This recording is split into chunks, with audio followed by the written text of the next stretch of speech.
First pause this video and check out this image. Let's understand this image while getting an idea of what is SQL and NoSQL. First, let's understand about SQL. SQL means structured query language. It stores data in tabular format, means rows and columns. But in case of NoSQL data, we store data in key value format or documents or any file which we can access later. Some examples of NoSQL database is MongoDB, Redis, Cassandra. So how NoSQL data is stored is in form of key value pairs. Now let's talk about advantages and disadvantages of SQL and NoSQL. SQL database have structured well-organized data, means as we know that schema is predefined for SQL databases, the structure is organized. But in case of NoSQL database, there is no predefined structure. We have strong data integrity, means data follows ACID property. Now what is ACID property? We'll discuss this in next reel. Best for complex relationships.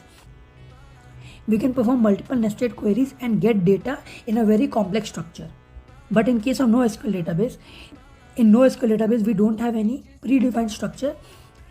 This is why we have said schemaless and flexible.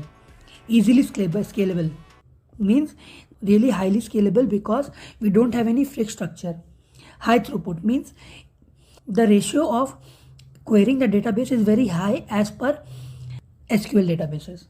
Okay. Now let's talk about disadvantages. First, for SQL, it is very hard to scale horizontally. Means horizontal scaling means running multiple instances of a database. Okay. Schema changes are very costly. If we take any enterprise level database, means Microsoft SQL, it is very costly for us to do any changes in that SQL database.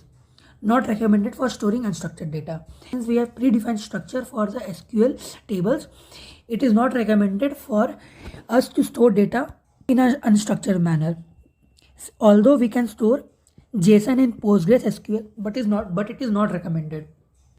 For NoSQL, weaker consistency because we can store any kind of data. It is very flexible.